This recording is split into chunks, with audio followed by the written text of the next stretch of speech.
the most southwesterly tip of Cornwall lies the ancient hundred of Penwith, now known as the district of Penwith.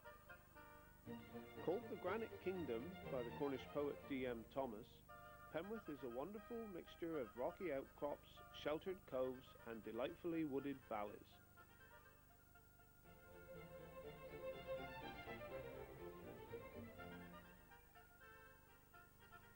We now invite you to take to the air from Land's End Airport to see for yourself the coastline from St Ives on the north coast, past Cape Cornwall and round Land's End to St Michael's Mount on the south coast.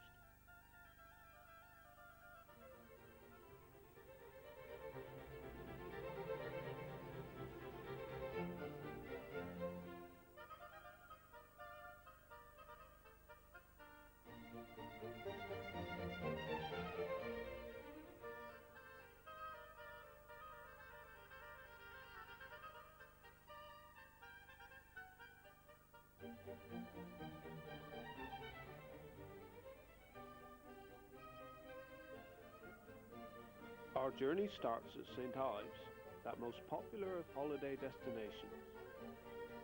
St Ives is a delightful blend of sandy beaches, harbour and quaint narrow streets. St Ives is named after St Aya, who is believed to have arrived from Ireland by coracle in the 6th century.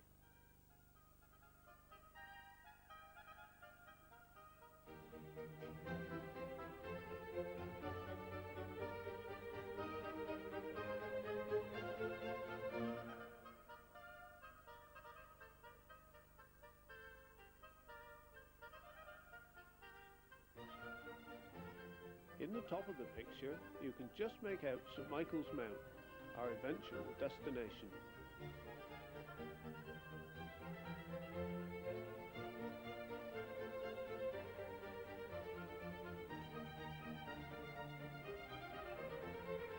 In filming this video, we flew several times round the coast at different altitudes to obtain the best possible views. Here we see St Ives at a lower level.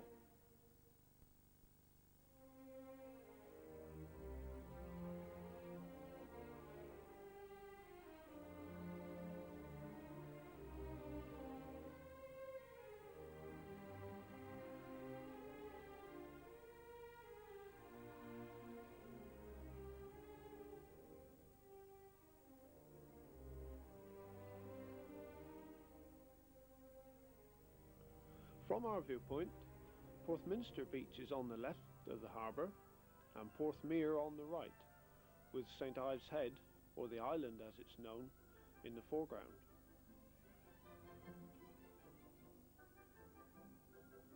In the top left of the picture in the middle distance is Carbis Bay and Carbis Bay Beach.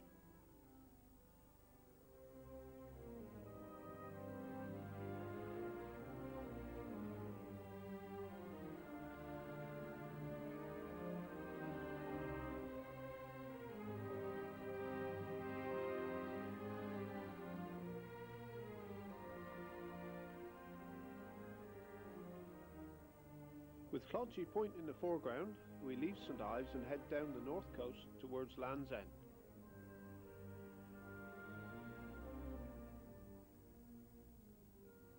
All the way to Pendeen, the rugged coastline is bordered by a strip of arable farmland, which is backdropped by moorland hills rising to 800 feet above sea level.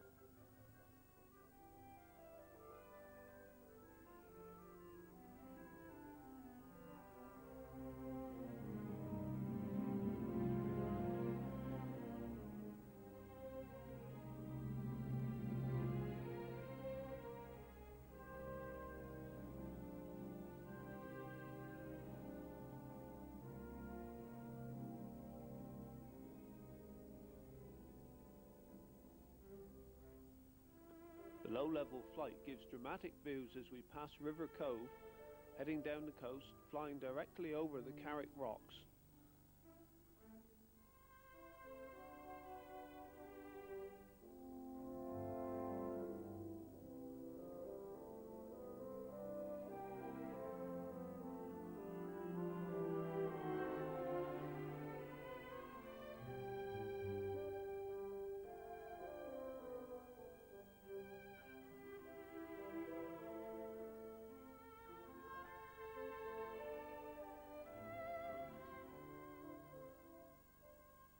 we jump back to River Cove on high level and we can see the Carrick Rocks in the bottom of the picture.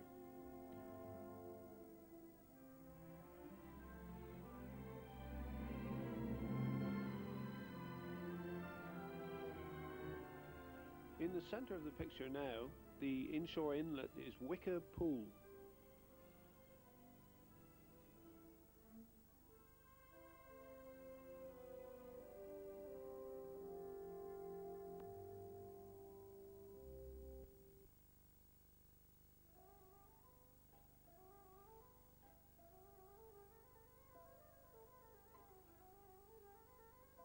Just coming into the picture now is Zenner Head, and in the background Zenner Village.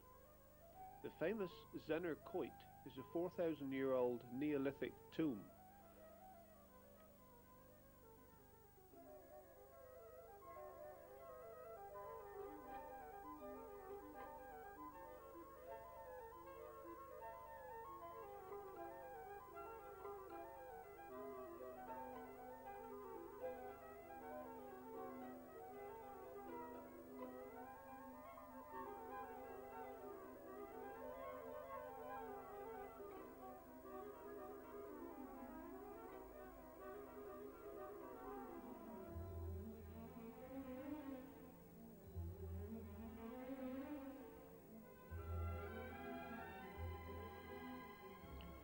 Gernard's Head is the next landmark as we go down the coast. The huge sailing bark Alexander Yates was lost here on the 25th of September 1896.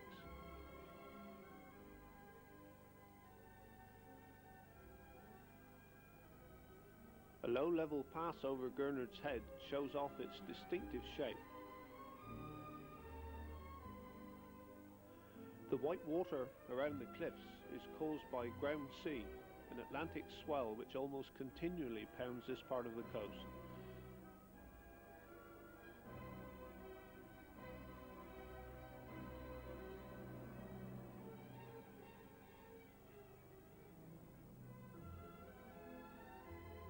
We're now passing Porthmeor Cove and approaching the very high and rugged cliffs of Besegrund. The highest of these cliffs soar to 400 feet.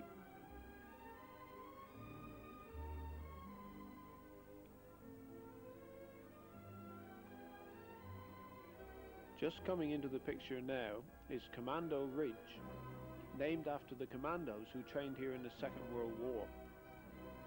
It was also climbed by Sherpa Tenzing and Sir John Hunt in 1963 to mark the 10th anniversary of the climbing of Mount Everest.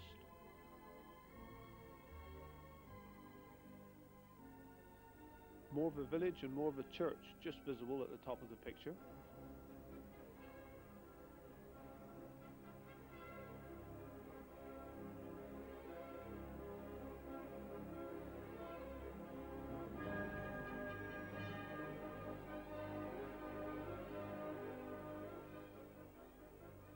Now passing Portheris Cove, with Boat Cove on the right just visible. Still some fishing carried on from there. And then comes Pendeen Watch with its lighthouse. The lighthouse was built in 1900 and the range of the light is 27 miles.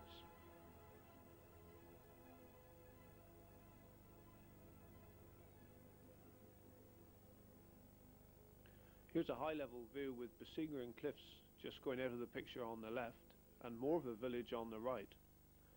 Notice how the sand, the greeny colour, extends right into the cliff, which is quite unusual around here. The black colour is rock and weed.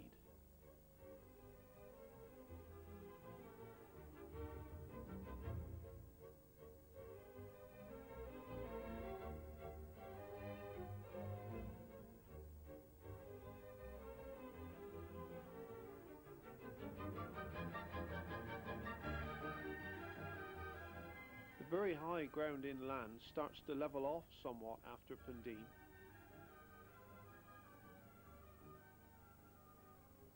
Here we see Portheris Beach again and Pendeen Village in the top right hand corner.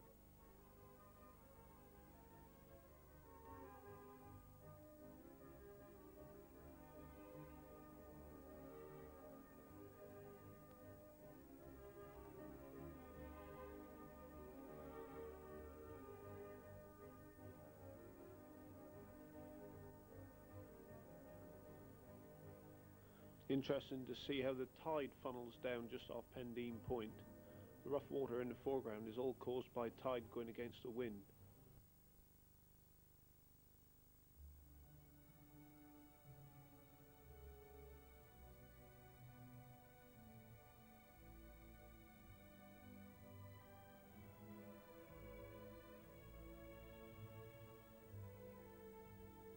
Just coming into the picture on the right are the workings of the now closed Gever tin mine.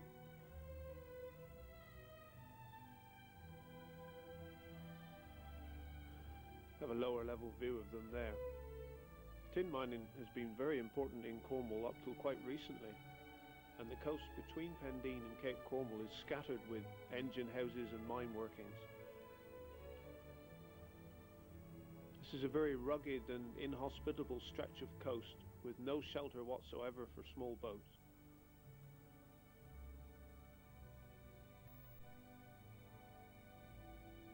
Here we see Batalic Head and the Crowns mines. They were first used in 1721 and are 800 feet deep and extend to a half a mile under the sea.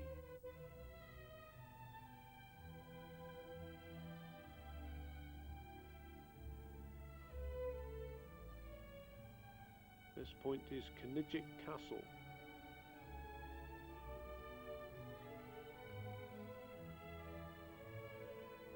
And brings us down to the only cape in England, Cape Cornwall.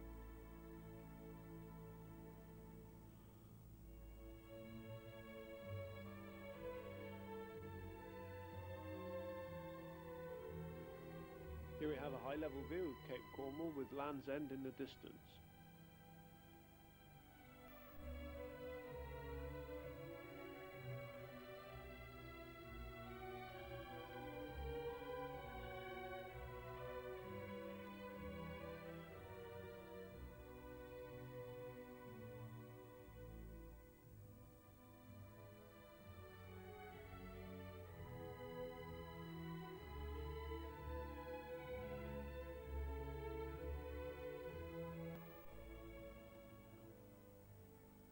The Brisons are home to a Steller's sea lion.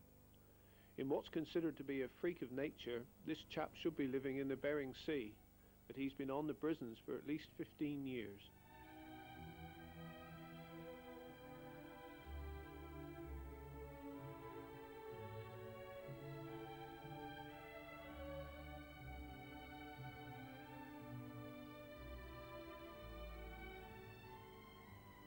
As we run along the coast between Cape Cornwall and Senan Cove, the town of St Just is clearly visible at the top of the picture.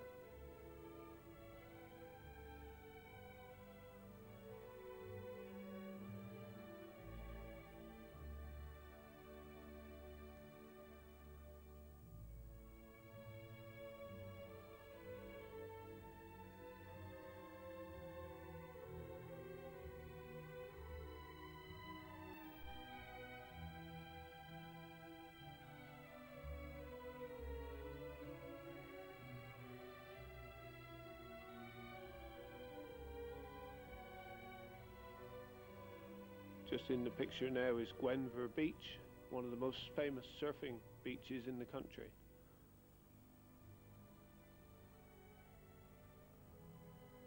Also the extensive beach at Senan Cove.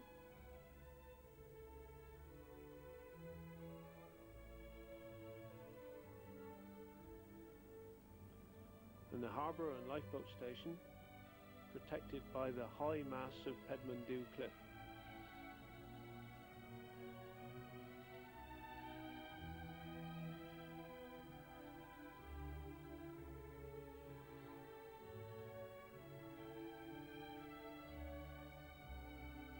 Quidno Valley can be seen in the left-hand part of the picture.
we see Gamper Bay leading down to Land's End, with Land's End Point itself coming towards the bottom of the picture.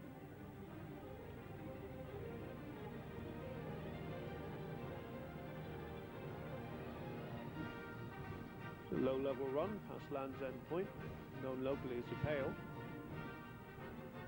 Dollar Cove and the Suspension Bridge, and the Land's End Hotel Complex.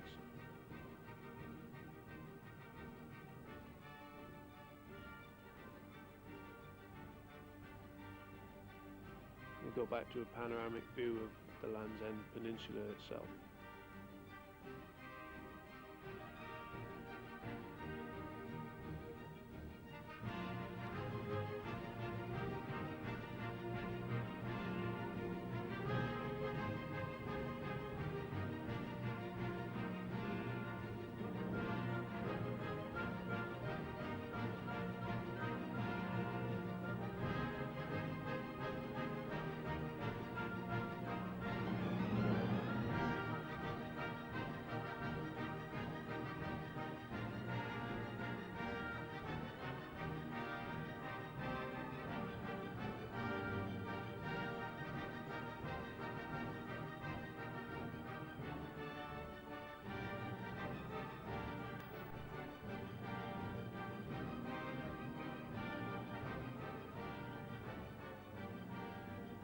Longship's Lighthouse is just visible at the very top of the picture.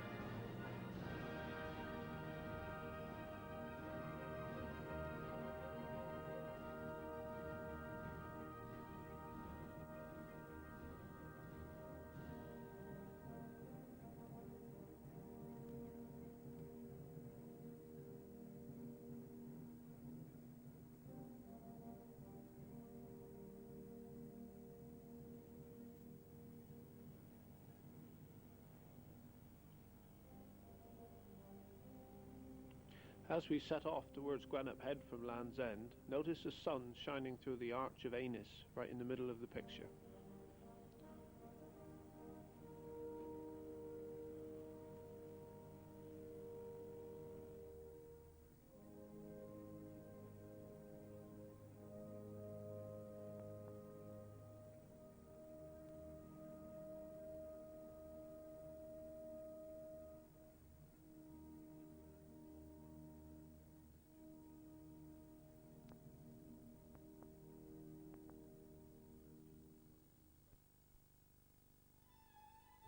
And Jizzle Cove, right in the middle of the picture.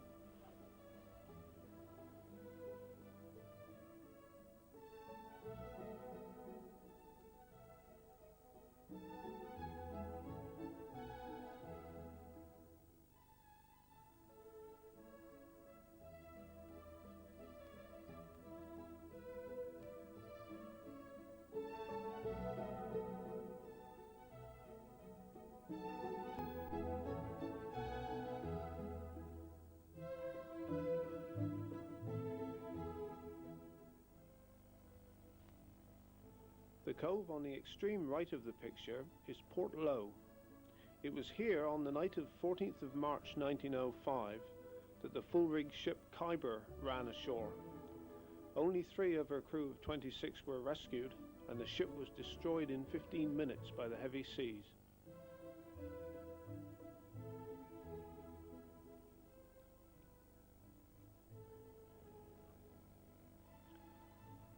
Although perhaps disputed elsewhere, Gwenup Head is the junction of the English Channel and the Atlantic Ocean.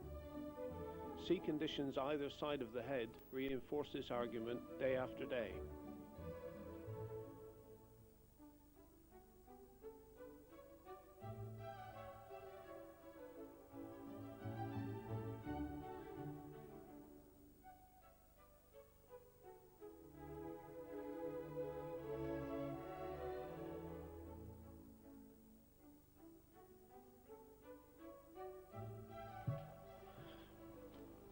Tucked in the shelter of Gwenup Head is the famous cove of Porthgwara, renowned for its smuggling and also a favourite birdwatching site.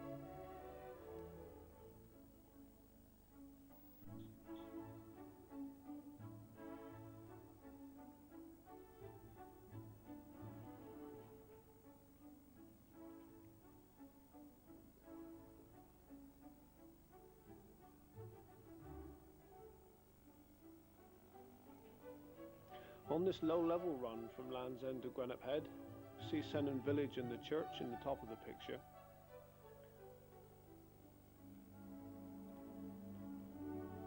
Passing across Mill Bay,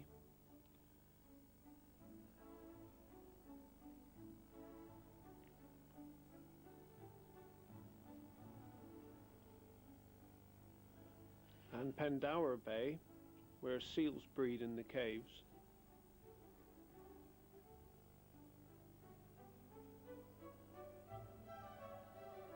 All this coastline is popular with climbers.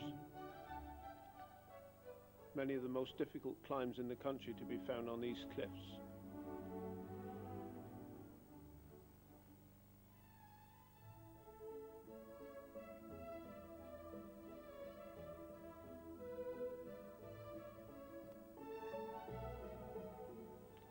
Grenop Head itself, and underneath it the chair ladder climb.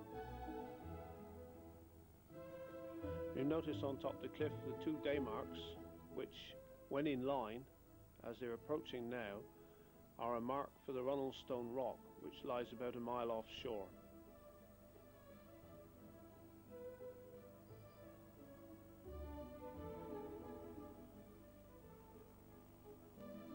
Porthquarrow Cove.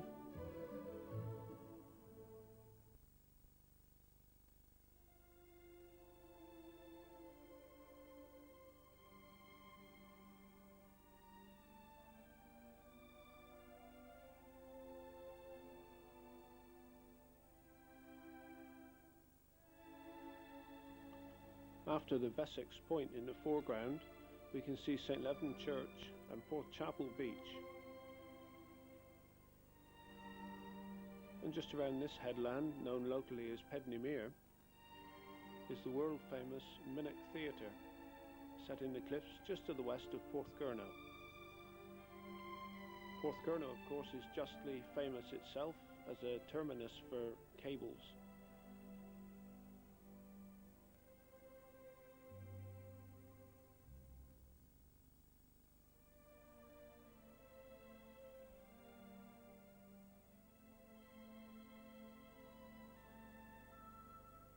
Further down the coast we find Treen Castle with the Logan Rock. Logan Rock is a 65-ton boulder, and it became famous when a Lieutenant Goldsmith rolled it from its perch at the end of the last century and had to pay to have the thing recovered and put back from whence it came.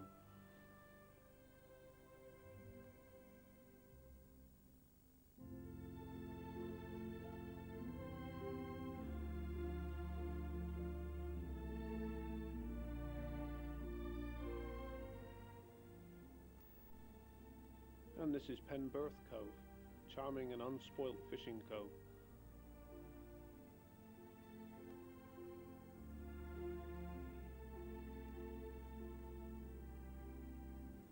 The rocks in the bottom of the picture are known as the Gazelles.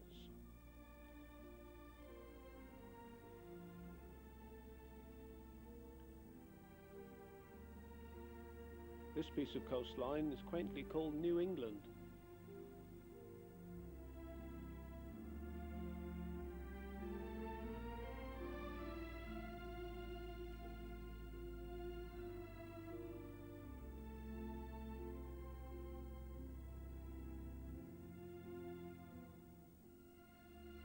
Past the Merron Point into St. Loe Bay with its lovely wooded valley.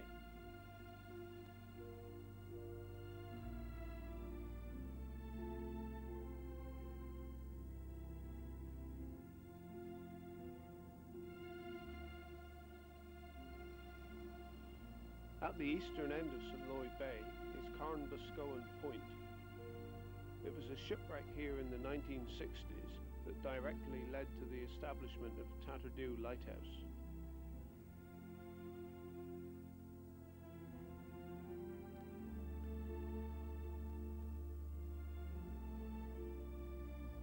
Whilst protecting the coast as a whole, the lighthouse principally marks the two off-lying rocks called the Bucks. Here we are back, high level, looking at Porthquarrow, just going out of the picture on the left.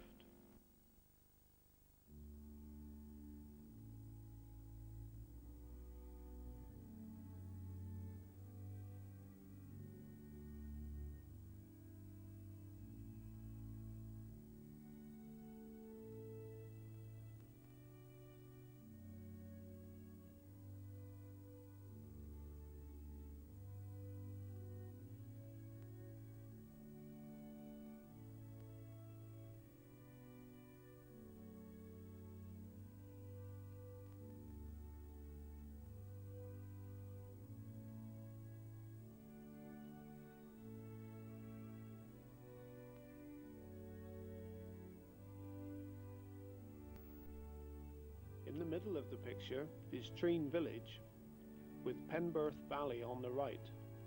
The valley carves a deep chank right up across the peninsula, nearly to the north coast.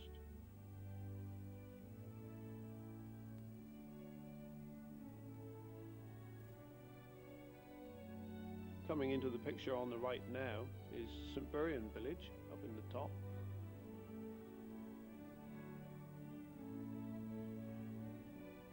With St. Loy Valley.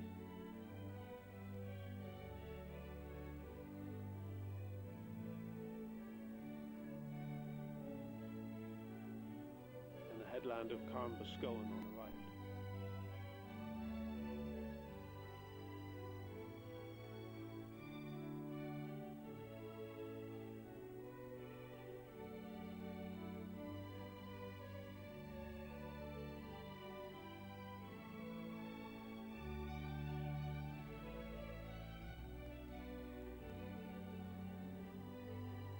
Passing over Tatterdew, we continue east towards Lamorna.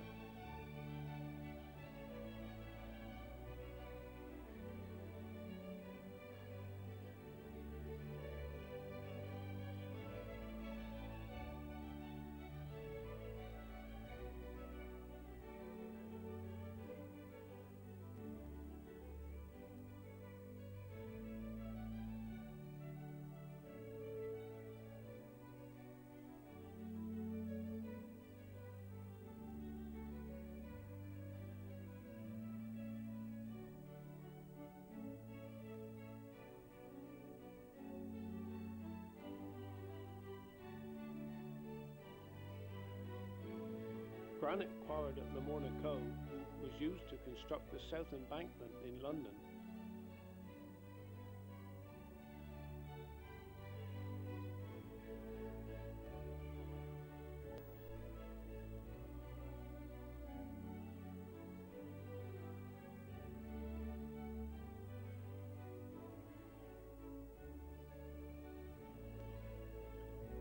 An interesting piece of useless information coming into the picture now.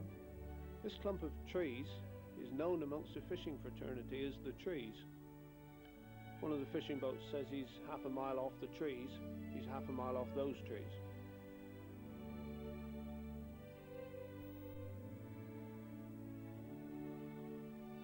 We pass the disused Penja Point Coast Guard lookout on our way to Mosul.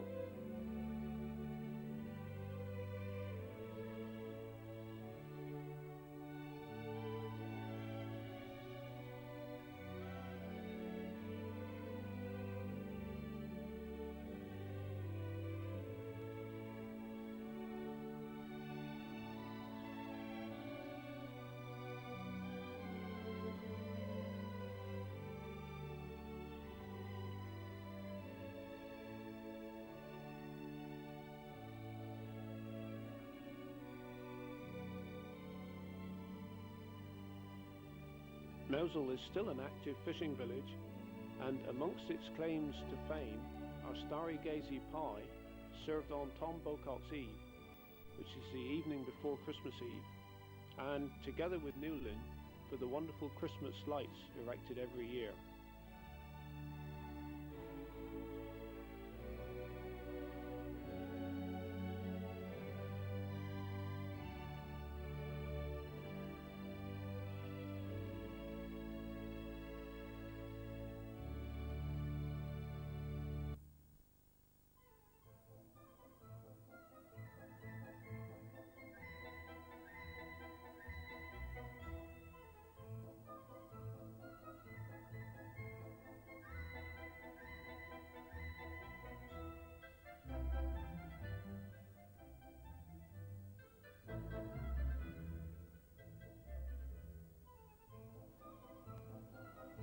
Our high-level view from Tatterdew shows the extensive farmland that forms the tip of Penwith, with a myriad of colours in the fields.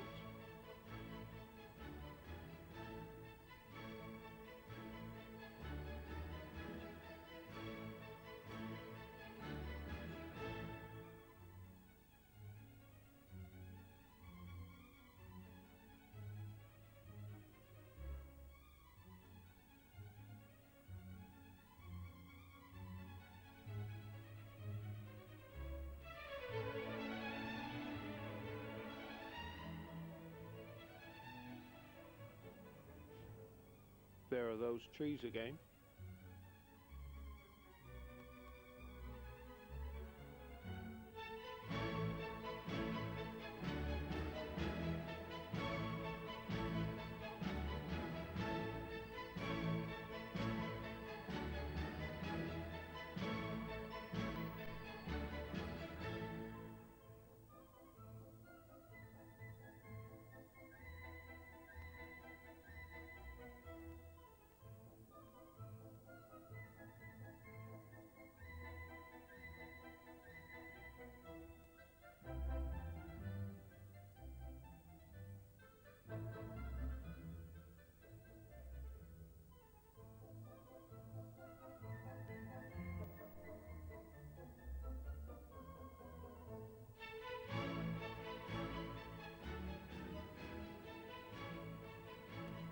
In 1595, Mosul was the site of an invasion by the Spanish. It seems feuding between the Cornish and the Spanish goes back a long way.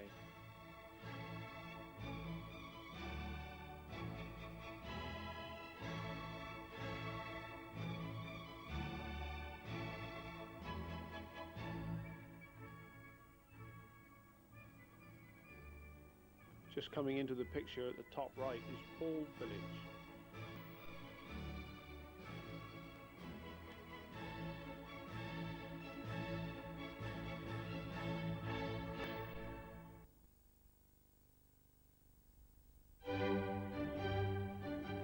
Just coming into view now is the dramatic sight of Penlee Quarry from the air. Until quite recently, stone was excavated from the quarry and exported from Newlyn.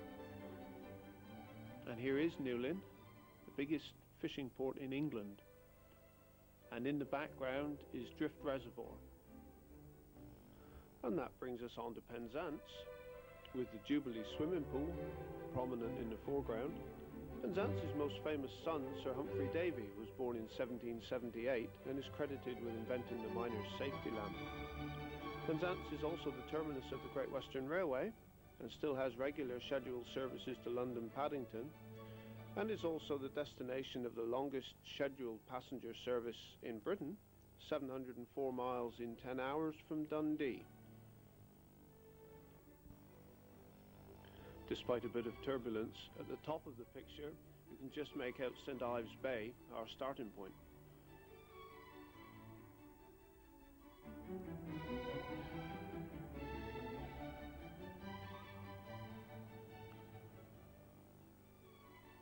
Town of Marazion in the top of the picture, with the causeway linking it to St Michael's Mount, covered at this time by high tide.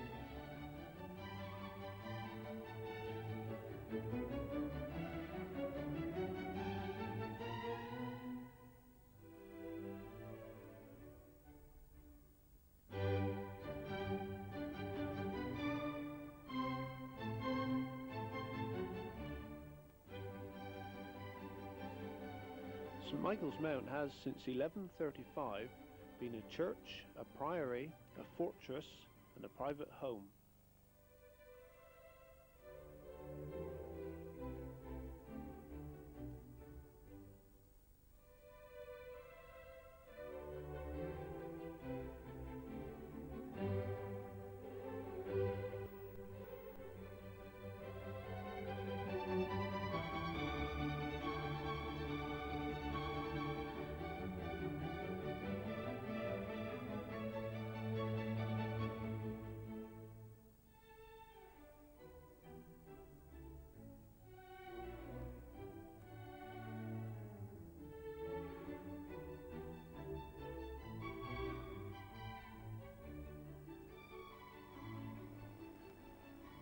Scenic coastal flights covering the route of this video are available from Westward Airways at Land's End Airport. The airport is easily accessed by turning off the main A30 Penzance to Land's End road in the village of Crowsonray.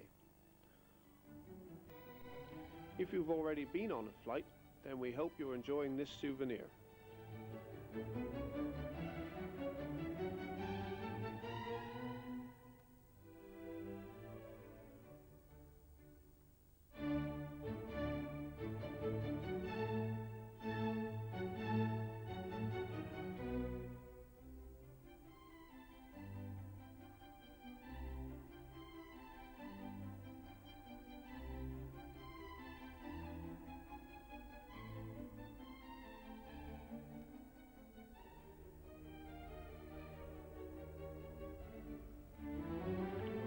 Ancient mariners used St. Michael's Mount and Mounts Bay widely. Rather than risk a journey around Land's End, they used to unload their cargoes, transport them overland, and join another ship in St. Ives or Hale.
St. Michael's Mount is owned by the National Trust and is open to visitors by boat or by causeway at low water.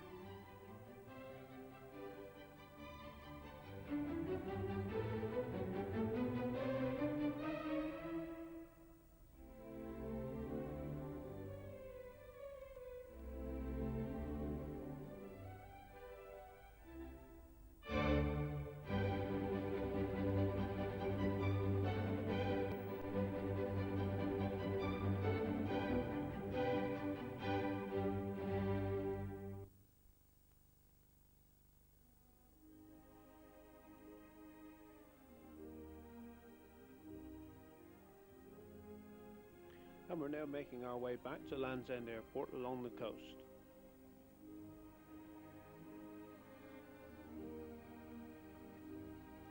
Here we're crossing the Lamorna Valley.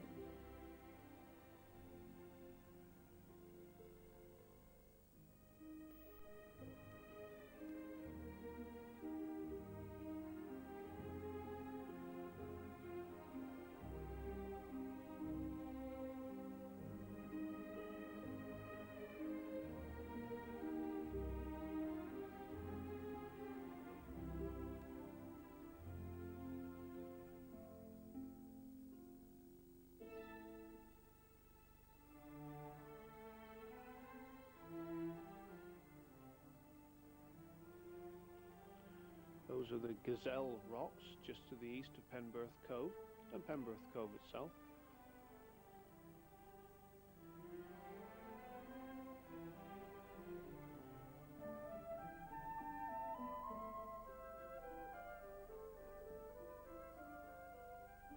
And Treen Castle and the Logan Rock and Porthcurno Bay.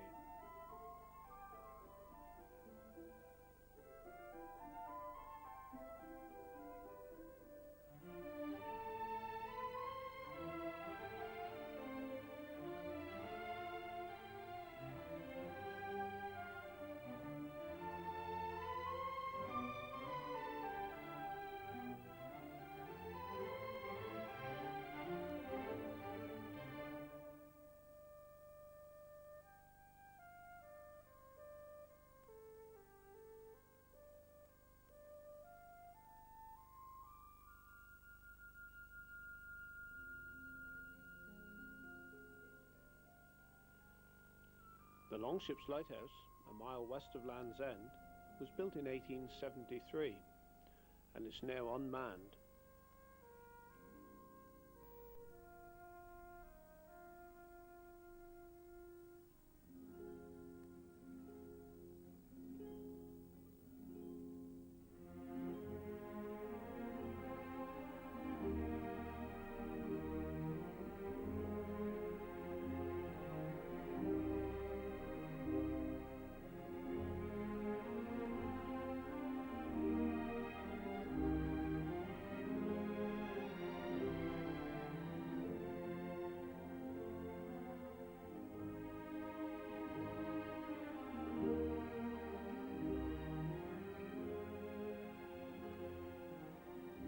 And so our journey is ending.